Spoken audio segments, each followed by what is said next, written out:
हरे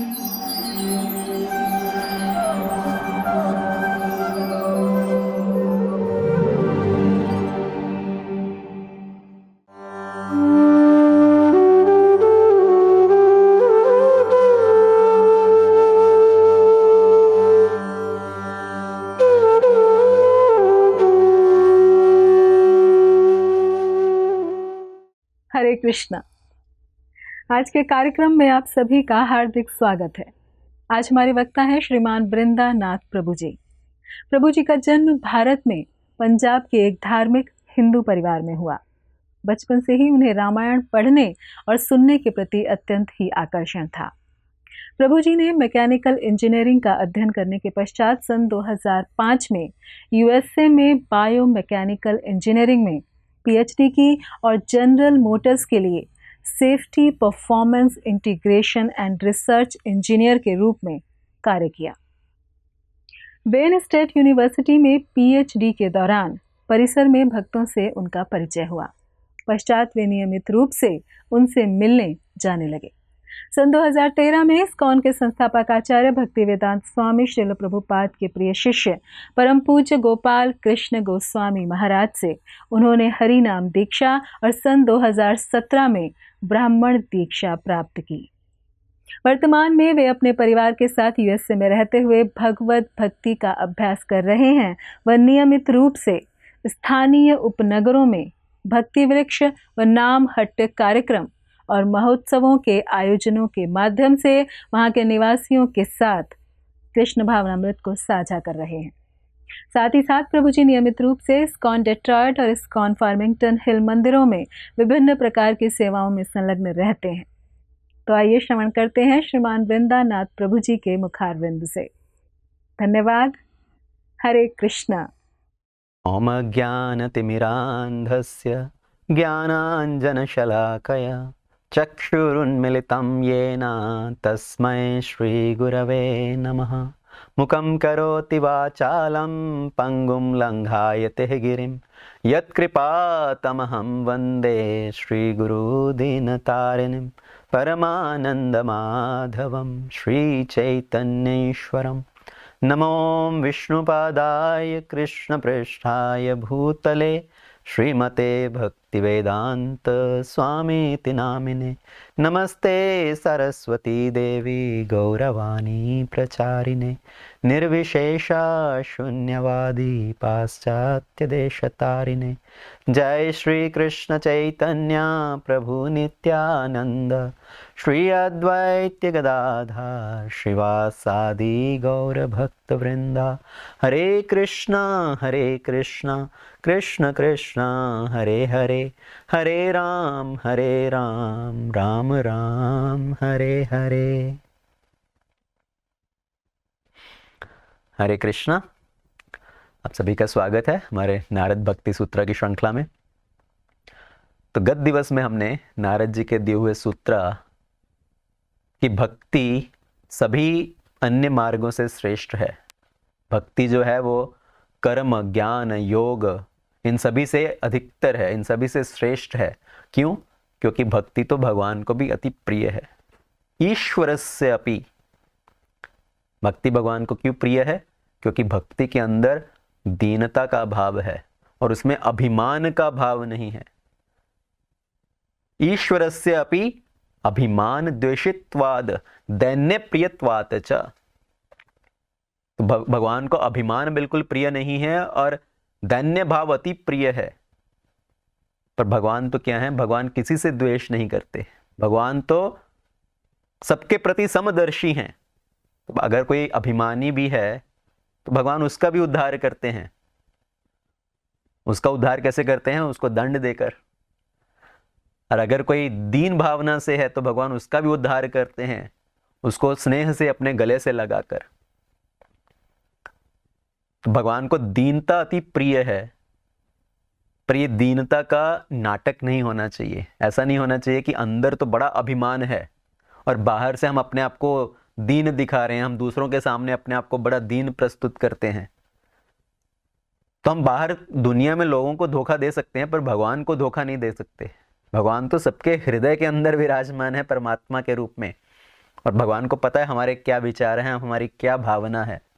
हम दूसरों को मूर्ख बना सकते हैं पर भगवान को मूर्ख नहीं बना सकते।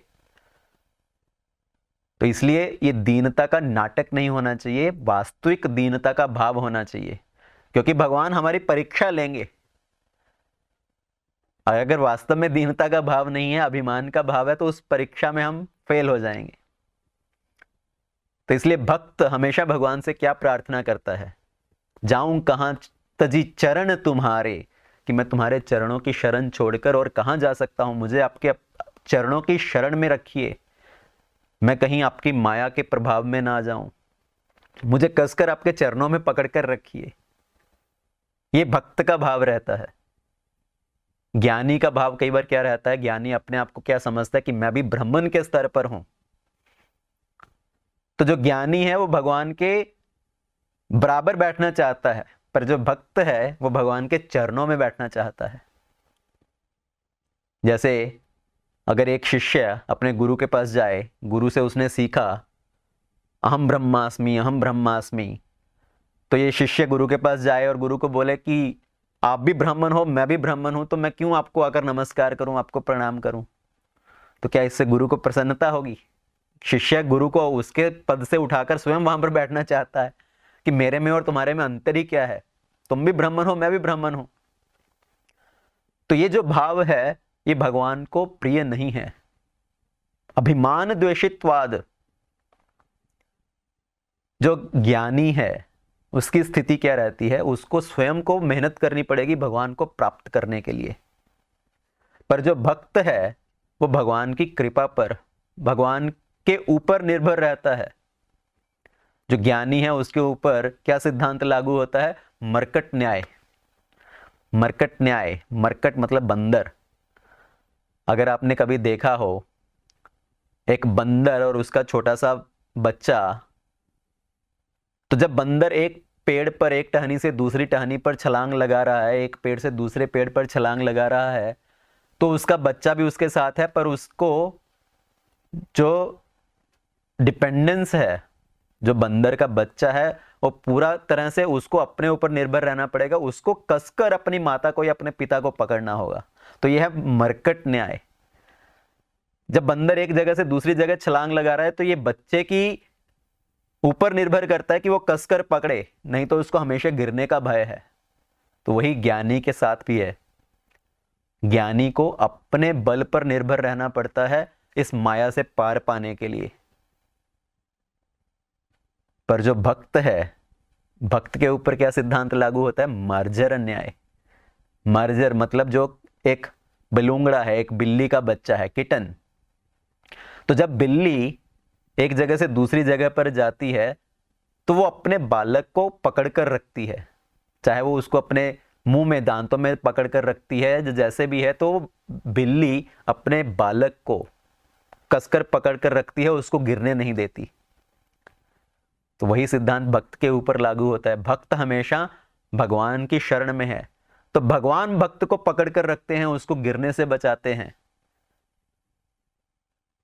तो इसीलिए भक्ति श्रेष्ठ है और भगवान को ये दीन भाव प्रिय है, अभिमान का भाव प्रिय नहीं है। अगर भक्त के अंदर थोड़ा सा भी अभिमान का भाव आने लगे तो भगवान अपनी कृपा से उस अभिमान को नष्ट कर देते हैं। शास्त्रों में कितनी ऐसे कथाएं आती हैं जहां पर अगर भक्त के अंदर लेश मात्र भी थोड़ा सा अभिमान की भावना आई तो भगवान ने उस अभिमान को नष्ट कर दिया। तो नारद जी की स्वयं की कथा आती है। हमने पहले नारद जी की कथा का ये वर्णन किया था कि कैसे उनके अंदर अभिमान का भाव आया। जब उन्होंने कामदेव के ऊपर विजय प्राप्त की, उससे प्रभावित नहीं हुए, अपने क्रोध को भी जीत लिया, तो उनके अंदर ये अभिमान का भाव उत्पन्न होने लगा। शंकर जी के पास गए, उनके सामने भी अपनी स्तुति की, उनसे प्रशंसा की इच्छा कर रहे थे। तो शंकर जी ने उनको एक शिक्षा दी, उनको एक निर्देश दिया कि आप भगवान विष्णु के पास जाकर अपनी महानता का वर्णन मत कीजिए, कि आपने जो कथा मुझे सुनाई, ये काम कथा, वो काम कथा आप भगवान विष्णु के पास जाकर मत बताइएगा। तो नारद जी के अंदर ये थोड़ा सा द्वेष की भावना भी उत्पन्न हुई कि शायद ये मुझसे द्वेष करते हैं, ये मेरी प्रशंसा नहीं चाहते। तो नारद जी गए भगवान विष्णु के पास वैकुंठ धाम में, और भगवान तो अंतर्यामी हैं, उनको पता है कि किस भक्त के अंदर क्या अभिमान उत्पन्न हो रहा है, क्या भाव उत्पन्न हो रहा है, और भगवान उसी समय पर उसको जड़ से नष्ट कर देना चाहते हैं। तो नारद जी को आता देखकर भगवान ने भी उनका स्वागत किया। नारद जी आइए आइए, बड़े दिन हो गए, दर्शन नहीं दिए आपने। तो उनको अपने पास अपने आसन पर बिठाया, और नारद जी का तो अभिमान और बढ़ने लगा कि देखिए मैं तो भगवान विष्णु के बराबर हो गया अभी, मैं भी नारायण के बराबर हो गया अभी। और उनसे मिलने के बाद जब नारद जी जाने लगे तो भगवान ने अपना माया जाल फैलाया, क्योंकि नारद जी के अंदर क्या अभिमान आ गया था कि मैंने माया के ऊपर विजय प्राप्त कर ली है, मेरे ऊपर माया का प्रभाव नहीं है, मैंने काम को क्रोध को जीत लिया। भक्त का भाव होना चाहिए कि हमेशा भगवान के ऊपर निर्भर रहे कि मुझे अपनी माया से बचाकर रखिए, कहीं मैं आपकी माया के प्रभाव में ना आ जाऊं। पर जैसे ही नारद मुनि जी के अंदर ये थोड़ा सा अभिमान का भाव आने लगा तो भगवान ने अपनी माया जाल फैलाया उनके इस अभिमान को जड़ से नष्ट करने के लिए। तो नारद जी जैसे ही जा रहे थे तो उनको एक बड़ा सुंदर प्रदेश दिखाई दिया, बड़ा सुंदर राज्य दिखाई दिया, उसका राजा। और जैसे ही नारद मुनि उस राज्य में पहुंचे, महल के बाहर उनका स्वागत हुआ, उनको राजा के पास अंदर लेकर गए। राजा ने उनका खूब आदर सत्कार किया। नारद जी को बोला कि हमारी पुत्री का विवाह होने जा रहा है, उनका स्वयंवर होने जा रहा है, आप उनका हाथ देखकर उनके भविष्य के बारे में बताइए। तो उन्होंने अपनी पुत्री को बुलाया। नारद जी ने जैसे ही देखा, उसका नाम क्या था? विश्व सुंदरी, विश्व मोहिनी। तो जो पूरे संसार को मोह ले, पूरे संसार को मोहने वाला कौन है? भगवान की माया। तो नारद जी ने जैसे ही उस सुंदरी को देखा, नारद जी के मन में ये विचार आने लगा कि काश मेरा इसके साथ विवाह हो जाए। नारद जी ने उनका हाथ देखा, बोला इनका जो वर होगा वो बड़ा श्रेष्ठ होगा, आपको शीघ्र ही इनके लिए उत्तम वर प्राप्त होगा। और नारद जी एकदम से वहां से बाहर गए कि कैसे मुझे ये राजकुमारी प्राप्त हो सके अपनी पत्नी के रूप में, इस साधु महात्मा के स्वरूप में तो ये मुझे स्वीकार नहीं करेगी, तो मैं अपना सुंदर रूप बनाना चाहता हूं। और मुझे सुंदर रूप कैसे मिलेगा? अगर भगवान सहायता करें तो मुझे बड़ा सुंदर स्वरूप प्राप्त हो सकता है। भगवान स्वयं इतने सुंदर हैं, अगर वो मुझे अपना रूप दे दें तो मुझे ये विश्व सुंदरी के साथ विवाह करने का अवसर मिल सकता है। तो नारद जी ने सोचा कि कहाँ मैं वैकुंठ जाऊंगा, भगवान को यहीं पर बुलाता हूं। तो उन्होंने भगवान को याद किया, भगवान वहां पर प्रस्तुत हुए। नारद जी क्या चाहिए? मुझे आपकी सहायता चाहिए, मुझे सुंदर रूप दे दीजिए, मुझे हरि जैसा रूप दे दीजिए।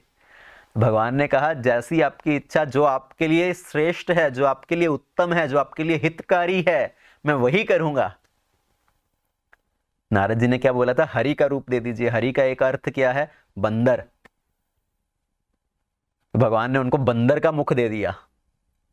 और नारद जी को लगा कि मैं भी भगवान विष्णु की तरह सुंदर बन गया हूं। बड़े अभिमान के साथ वो आए उस स्वयंवर सभा में, जाकर सबसे पहले पंक्ति में बैठ गए कि मैं ही सबसे सुंदर हूं, मैं ही सबसे योग्य वर हूं, और मेरे ही गले में वरमाला डाली जाएगी।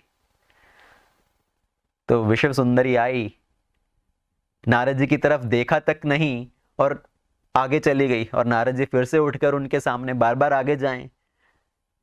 और थोड़ी देर बाद वहां पर भगवान विष्णु भी आए। विश्व सुंदरी ने भगवान विष्णु के गले में वरमाला डाली और भगवान विष्णु उनको लेकर चल पड़े। और नारद जी को इतना क्रोध आया, भगवान के ऊपर क्रोध, कि आप सबसे सब कुछ ठग लेते हैं, किसी के पास कुछ रहने नहीं देते। नारद जी तो उनको अपनी पत्नी मान चुके थे, भगवान विष्णु के ऊपर दोष करने लगे कि आपने मेरी पत्नी को मुझसे छीन लिया। यहां तक कि क्रोध में आकर भगवान को श्राप तक दे दिया कि मैं आपको श्राप देता हूं, जैसे आपने मुझे मेरी पत्नी से दूर किया, आपको अपनी पत्नी से दूर रहना पड़ेगा। और उसी समय पर भगवान ने अपना वो माया जाल हटाया। और जैसे भी वो माया जाल हटा, वहां पर भगवान विष्णु खड़े थे, लक्ष्मी देवी खड़ी थी। और नारद जी को एकदम से अपनी गलती का एहसास हुआ कि ये मैंने क्या किया, मैंने भगवान विष्णु को श्राप दे दिया, मैं भगवान की माया के वश में आ गया था। तो उनके अभिमान को भगवान ने पूरी तरह से नष्ट कर दिया। भगवान का भाव क्या है? अभिमान द्वेषित्वाद। भगवान को भक्त के हृदय में लेश मात्र भी अभिमान अच्छा नहीं लगता। तो ये भगवान अपने ऊपर ये कार्यभार लेते हैं कि वो भक्त की रक्षा करें, भक्त को संभाल कर रखे, ताकि वो भक्ति के पथ पर आगे बढ़ता चले। तो भक्त के ऊपर कौन सा सिद्धांत लागू होता है? मार्जर न्याय। भगवान भक्त की रक्षा करते हैं। ऐसी ही एक और कथा आती है, जो भगवान के स्वयं के पार्षद हैं, कभी उनके हृदय में भी अभिमान की भावना आ जाए तो भगवान उस अभिमान की भावना को नष्ट कर देते हैं। तो जब भगवान कृष्ण द्वारिका में थे, उनकी पत्नी सत्यभामा, उनके हृदय में भी ये थोड़ा अभिमान की भावना आई कि मुझे भगवान पति रूप में प्राप्त हुए, मैं सबसे सुंदर सुशील पत्नी हूं। तो उनके अंदर यह अभिमान आया। इधर गरुड़ जी के अंदर भी अभिमान था कि मैं भगवान की कितनी सेवा करता हूं, मैं सबसे तेज गति से चलने वाला वाहन हूं भगवान का। यहां तक कि सुदर्शन चक्र के अंदर अभिमान आया कि मैं कितना शक्तिशाली हूं, भगवान भी मेरा उपयोग करते हैं जब भी उनको जरूरत पड़े। और इन सभी का अभिमान नष्ट करने के लिए भगवान ने हनुमान जी का प्रयोग किया। हनुमान जी तो वास्तव में दीन भाव से हैं, भगवान की सेवा भाव में रहते हैं। तो उन्होंने हनुमान जी को याद किया, गरुड़ जी को भेजा कि आप जाकर हनुमान जी को लेकर आइए, कि मैंने शीघ्रता से उनको याद किया है। तो गरुड़ जी हनुमान जी को लेने के लिए गए, और इधर भगवान ने सुदर्शन चक्र को बोला कि आप इस नगरी के बाहर चक्कर लगाते रहिए, कोई भी इस नगरी में प्रवेश नहीं करना चाहिए। और सत्यभामा को बोला कि आप मेरे वाम भाग में विराजिए। और हनुमान जी को भगवान का कौन सा रूप प्रिय है? सीताराम जी का। भगवान हनुमान जी भगवान को किस रूप में देखना चाहते हैं? हमेशा राम सीता के रूप में। तो भगवान उस रूप में वहां पर विराजमान हुए। गरुड़ जी लेने गए हनुमान जी को, और जैसे हनुमान जी के पास पहुंचे, उनको भगवान का संदेश दिया कि भगवान ने आपको याद किया है, शीघ्रता से आप आइए, मैं आपको लेने आया हूं। तो हनुमान जी ने बोला आप चलिए, मैं आता हूं पीछे पीछे। तो गरुड़ के मन में तो अभिमान था ही। उन्होंने बोला कि आप कहाँ धीरे धीरे आएंगे, आप मेरे ऊपर बैठिए, मैं आपको शीघ्रता से लेकर चलता हूं। तो हनुमान जी ने बोला अच्छा ये बात है। तो उन्होंने गरुड़ को पकड़कर उठाकर फेंका, गरुड़ जाकर समुद्र में गिरा, पूरे पंख भीग गए। और इधर हनुमान तेज गति से उड़कर द्वारिका नगरी के बाहर आए, और गरुड़ भी धीरे धीरे अपने पंख सुखाते हुए धीरे धीरे उड़कर पहुंचे वहां पर। और जब हनुमान जी द्वारिका नगरी के बाहर आए, तो वहां पर सुदर्शन चक्र घूम रहा था। उन्होंने हनुमान जी को अंदर आने से रोका कि भगवान का आदेश है कि आप अंदर नहीं जा सकते। हनुमान जी ने बोला भगवान ने स्वयं मुझे बुलाया है, याद किया है, आप मुझे अंदर जाने दीजिए। पर सुदर्शन चक्र अंदर जाने ना दे। हनुमान जी ने पकड़कर सुदर्शन को अपने मुख में दबा लिया और नगरी के अंदर प्रवेश किए। जैसे ही भगवान को वहां पर बैठे देखा, उनके वाम भाग में सत्यभामा को बैठे देखा, भगवान को बोले हनुमान जी ये आपने किस दासी को अपनी जगह पर बिठा रखा है, सीता माता की जगह पर। सत्यभामा को तो पूरा अभिमान चूर चूर हो गया। भगवान ने पूछा क्या तुम्हें किसी ने रोका नहीं अंदर आने से? हनुमान जी ने बोला हाँ रोका था, आपका सुदर्शन चक्र नगरी की परिक्रमा कर रहा था, मुझे अंदर आने से रोका, तो फिर आप अंदर कैसे आए? तो हनुमान जी ने अपने मुख से दांतों के अंदर से वो सुदर्शन चक्र को बाहर निकाला कि प्रभु क्षमा कीजिए, आपका आदेश था शीघ्रता से आपके पास आने के लिए, तो मैंने सुदर्शन चक्र को भी विध्वंस कर दिया, उनको भी अपने दांतों में दबा लिया। और गरुड़, तो आपको तो गरुड़ जी लेने गए थे, गरुड़ जी कहाँ रह गए? और तभी गरुड़ जी भी पहुंचे अपने भीगे पंख के साथ वहां पर धीरे धीरे। तो भगवान ने इस लीला में अपने सभी पार्षदों सत्यभामा, सुदर्शन, गरुड़, इन सभी का अभिमान भंग किया। अगर भक्त के अंदर यह भाव आ जाए कि मैं दूसरों से श्रेष्ठ हो गया हूं, मेरे अंदर कितनी योग्यता है, भगवान मुझे कितना प्रेम करते हैं, मैं भगवान के कितना निकटतम रहता हूं, तो वो भी अभिमान का भाव है। और भगवान को ये अभिमान का भाव बिल्कुल प्रिय नहीं है, और भगवान उस अभिमान को नष्ट कर देते हैं।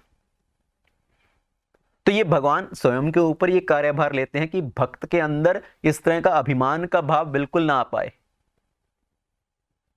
इसलिए भगवान को दीन भाव प्रिय है, और अभिमान से भगवान को सख्त नफरत है, द्वेष है। अभिमान द्वेषित्वाद दैन्य प्रियत्वाद। जो ज्ञानी मार्ग के सन्यासी होते हैं उनका भाव क्या रहता है कि हम भी ब्राह्मण हैं, हम भी भगवान के स्तर पर हैं।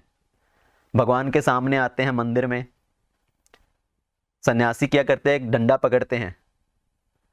तो जो ज्ञानी मार्ग पर सन्यास लेने वाले होते हैं वो भगवान के सामने आएंगे मंदिर में भी अगर दर्शन करने, तो वो झुककर प्रणाम नहीं करते हैं भगवान को, वो अपना डंडा उठाकर ऊपर से ऐसे दिखाते ऊपर से ही कि हाँ हम भी आप वही हैं जो आप हो। उनके अंदर ये भाव रहता है कि हम भी वही हैं जो आप हो, हम भी ब्राह्मण हैं। पर जो वैष्णव सन्यासी है, त्रिदंडी सन्यासी, वो अपने आप को भिक्षुक मानते हैं। वो अपने आप को क्या बोलते हैं, त्रिदंडी भिक्षुक। वो भगवान के सामने जब आएंगे तो एकदम से नतमस्तक हो जाएंगे, भगवान के सामने आकर साक्षात दंडवत प्रणाम करेंगे। तो जो ज्ञानी है वो भगवान के बराबर बैठना चाहता है, पर जो भक्त है वो भगवान के चरणों में रहना चाहता है।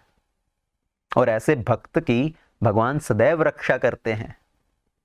जैसे एक बिल्ली हमेशा अपने बच्चे को अपने दांतों में पकड़कर रखती है, उसकी रक्षा करती है, उसको गिरने नहीं देती। तो इसलिए भगवान भगवत गीता में भी क्या बोलते हैं, तेषाम अहम समुद्भरता मृत्यु संसार सागरात, कि जो मेरा भक्त है, जिसने सब कुछ छोड़कर मेरा शरण ग्रहण किया है, इस संसार सागर से उसको पार लेकर जाने के लिए मैं उसकी सहायता करता हूं। अहम तेषाम समुद्भरता मृत्यु संसार सागरात।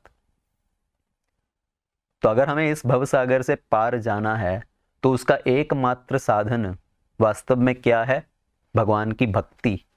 अगर हम दृढ़ भाव से भगवान की भक्ति करते हैं तभी हम इस मृत्यु संसार से पार जा सकते हैं। तो भक्ति सभी अन्य साधनों से श्रेष्ठ है। और आगे चलकर नारद जी फिर से इन चारों मार्गों की आपस में तुलना करते हैं, कर्म, ज्ञान, ध्यान और भक्ति कि अलग अलग आचार्यों के क्या मत हैं। कुछ आचार्य सोच सकते हैं कि जो भक्ति का भी साधन है वो वास्तव में ज्ञान है। भक्ति में आगे बढ़ने के लिए पहले ज्ञान तो चाहिए, पहले कुछ जानकारी तो होनी चाहिए, कुछ नॉलेज तो होनी चाहिए, तभी भक्ति में आगे बढ़ सकते हैं। कुछ अन्य आचार्यों का मत है कि जो ज्ञान है और भक्ति है वो एक दूसरे के ऊपर आश्रित हैं। भक्ति में आगे बढ़ने के लिए ज्ञान चाहिए और ज्ञान की परिपूर्णता हासिल करने के लिए भक्ति चाहिए। तो दोनों एक दूसरे के ऊपर आश्रित हैं, दोनों एक दूसरे के पूरक हैं। पर कुछ अन्य आचार्यों का मत है कि भक्ति अकेली ही काफी है, भक्ति को किसी अन्य चीज की आवश्यकता नहीं है। भक्ति फल रूपत्वात्, अगर सिर्फ भक्ति है तो चाहे किसी के अंदर ज्ञान है नहीं है, वो अपने जीवन का जो उद्देश्य है, अपने जीवन का जो उत्तम फल है उसको प्राप्त कर सकता है। तो नारद जी के दिए हुए इन सिद्धांतों में जो नारद जी ये व्याख्या करने जा रहे हैं उनका हम श्रवण करेंगे आने वाले दिवस में। हरे कृष्णा। ऐसे ही और भक्तिमय कार्यक्रमों के लिए देखिए हरे कृष्णा टेलीविजन, और इसे प्राप्त करने के लिए आप अपने केबल अथवा DTH ऑपरेटर से संपर्क करें तथा और अधिक जानकारी के लिए आज ही डायल करें 7666 839 839।